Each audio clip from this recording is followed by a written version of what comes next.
नमस्कार दोस्तों, जय श्री कृष्ण। कैसे हैं आप सब? उम्मीद करती हूँ खुश होंगे, सुखी होंगे, संपन्न होंगे। दोस्तों, ये उपाय जो मैं आपको बताने के लिए जा रही हूँ, इस उपाय को करने से जिन घरों में बच्चे पढ़ाई लिखाई करना बिल्कुल नहीं चाहते, मतलब पढ़ाई लिखाई में मन नहीं लगता, क्योंकि आज का जमाना दोस्तों राहु प्रधान है। बच्चे तमाम उटपटांग चीजों को ही पसंद करते हैं, गलत बच्चों की संगत में चढ़ जाते हैं, गुरु से दूर हो जाते हैं। गुरु ग्रह का जो प्रभाव है वो आज की लाइफ में लोगों के ऊपर, बच्चों के ऊपर कम है। तो इस उपाय को करने से बच्चों का जो मन है वो सात्विक बनता है। बच्चों के मन में क्यूरियोसिटी आती है किसी भी चीज को जानने की, किसी भी चीज की गहराई में उतरना चाहते हैं। गुरु ग्रह बहुत गहरा है दोस्तों। जो भी व्यक्ति गुरु ग्रह से जुड़ा हुआ है वो व्यक्ति भी बहुत गहरा होता है। किसी भी मैटर की गहराई तक जाना और वहां से सच को निकाल करके लाना उसकी हैबिट में हो जाता है। तो जिसका भी ये नेचर होगा उसके अंदर स्टडी अपने आप आ जाती है। किसी भी चीज को लेकर के वो कंप्लीट स्टडी करते हैं। रियलिटी क्या है? तो जो बच्चे हैं उनका मन पढ़ाई में लगने लग जाएगा। कोई भी बुक उनके हाथ में आ गई, कुछ भी, उसको पढ़ेंगे और पूरा तथ्य निकालने की कोशिश करेंगे। जिंदगी के भी तमाम पहलुओं में उनके ऐसे ही विचार होंगे। हल्का फुल्का कोई निर्णय नहीं होगा। हल्के फुल्के लोगों से उनकी कोई यारी मित्रता नहीं होगी। हमेशा ज्ञानी लोगों से ही ऐसे लोग मिलना चाहते हैं जिनका गुरु ग्रह मजबूत होता है। इस उपाय को करने से दोस्तों आपका दिमाग तेज तर्रार बनेगा। ज्ञान की दिशा में आप आगे बढ़ेंगे। आप या आपके घर के बच्चे, पूरे परिवार के ऊपर गुरु ग्रह की कृपा बनी रहेगी। यदि आप नौकरी कर रहे हैं तो जहां पर भी आप नौकरी करते हैं, जो भी आपका ऊपरी वर्ग है वो हमेशा आपके ऊपर मेहरबान रहेगा। लोग आपके ज्ञान की, आपकी बुद्धि की दाद देंगे। लोग आपकी दिल से इज्जत करेंगे क्योंकि आप गंदगी की तरफ बिल्कुल भी नहीं जाएंगे। अब कितनी बार ऐसा होता है कि हम ये सोचते हैं कि हमारे में तो कोई तकलीफ नहीं थी, इतने सारे हमारे दुश्मन कैसे बन गए? दोस्तों, एक चीज आप समझ लें, आप पूरे यूनिवर्स में, दुनिया में आप नजर डाल करके देखें, अच्छी चीजें कितनी हैं।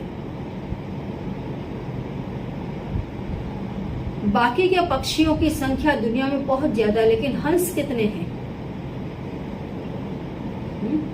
शेर कितने होते हैं? बाकी के पशु बहुत होते हैं, लेकिन शेर कितने हैं? हर परिवार में हजारों की संख्या में लोग जन्म लेते हैं कि लेकिन कौन सा वो कुल है, खानदान है जिसमें संत पैदा होता है, जिसमें साधु पैदा होता है। हजारों की संख्या में लोग जन्म लेते हैं। कितने ऐसे परिवार हैं जिसमें राजा जन्म लेते हैं? नहीं, बहुत रेयर केस में। तो जो अच्छी चीजें हैं उनकी संख्या बहुत कम है। अब इसमें होता क्या है, आप जहां पर भी रहते हैं, आपके घर के अंदर यदि अच्छे इंसान होंगे तो एक या दो होंगे, लेकिन कलयुगी बाकी के तमाम लोग होंगे। जो कलयुगी लोग हैं उनकी संख्या ज्यादा होगी, तो ये लोग एकत्र हो जाते हैं। जब ऐसे लोग एकत्र होते हैं परिवार के अंदर या उस सोसाइटी में जहां आप रहते हैं, उस एरिया में जहां आप रहते हैं, तो आपको ऐसा लगता है कि नहीं, मेरे विरोधी ज्यादा है। हमेशा नोटिस करें, अपनी आत्मा से पूछें कि आप सच्चे हैं, आप सच के लिए लड़ रहे हैं, आप सत्य बोलते हैं, तो आपको थोड़ी तो कठिनाई उठानी पड़ेगी। क्योंकि लोभी, लालची, अपना अपना काम निकालने वाले लोग एकत्र हो जाते हैं। मैंने खुद ने दोस्तों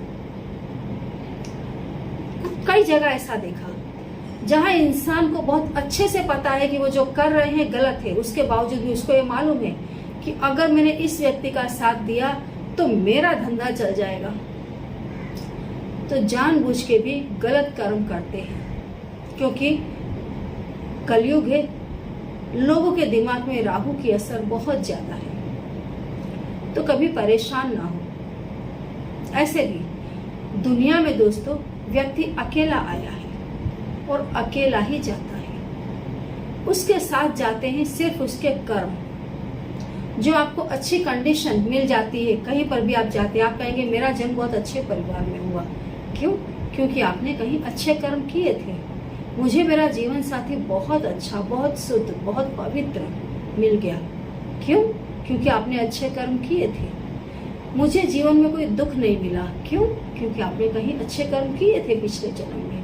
तो इस जन्म भी आप अच्छे कर्म करते जाएं, गुरु को मजबूत रखें।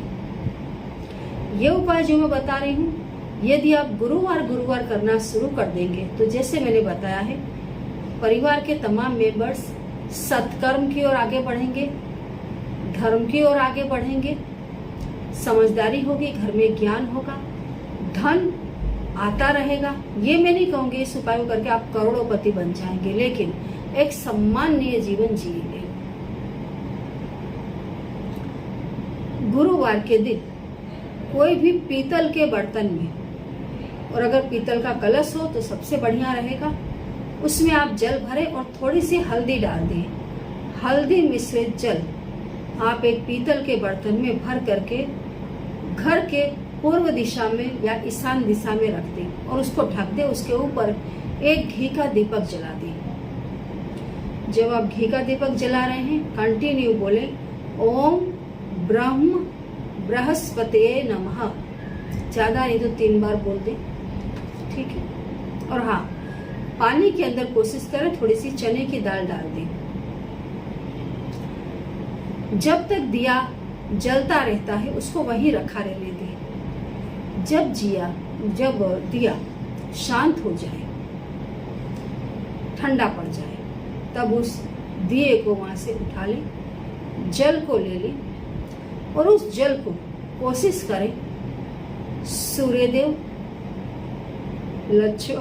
तुलसी माता और पीपल का पेड़, इन 3 जगहों पर उस जल के 3 हिस्से करके थोड़ा दूसरा सादा पानी मिला लें और 3 जगह उस जल को आप चढ़ा दें, अर्पित कर दें। सूर्यदेव को अर्पित करेंगे, आपका व्यक्तित्व दोस्तों जबरदस्त प्रभावशाली बनेगा। आपकी कुंडली में सूर्य और गुरु की युति बनती है, जिससे आपका व्यक्तित्व एक प्रखर ज्ञानी व्यक्ति का व्यक्तित्व बनता है। तुलसी माता पर जब आप ये जल अर्पित करते हैं, चढ़ाते हैं, तो आपके घर में शुक्र और गुरु की जबरदस्त योग बनते हैं। दोनों का कॉम्बिनेशन होता है, जिससे आपका व्यक्तित्व ज्ञानी होने के साथ साथ धनवान व्यक्तित्व भी आपका निखर करके आता है। मतलब आपके व्यक्तित्व में लक्ष्मी भी दिखाई देती है और ज्ञान भी दिखाई देता है। आप लक्ष्मीवान भी बनते हैं और ज्ञानी भी बनते हैं। पीपल के पेड़ पर जब आप इस जल को चढ़ाते हैं, अर्पित करते हैं, तो आपके पूरे व्यक्तित्व के साथ धर्म जुड़ जाता है। धन और धर्म दोनों का जबरदस्त कॉम्बिनेशन दिखाई देता है। कई बार दोस्तों व्यक्ति ज्ञानी होने के बावजूद भी अपने धर्म से विचलित हो जाता है। पीपल के पेड़ की पूजा करते रहे, आप अपना हर धर्म निभाते रहेंगे।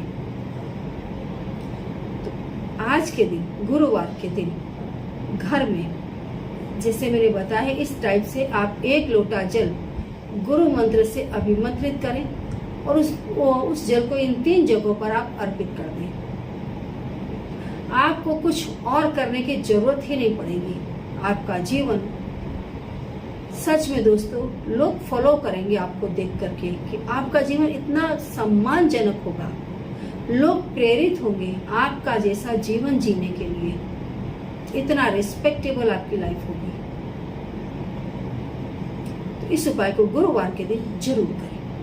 क्या अनुभव होते हैं कमेंट बॉक्स में जरूर लिख करके बताएं। उपायों को करते रहें और हमेशा खुश रहें। जय श्री कृष्ण।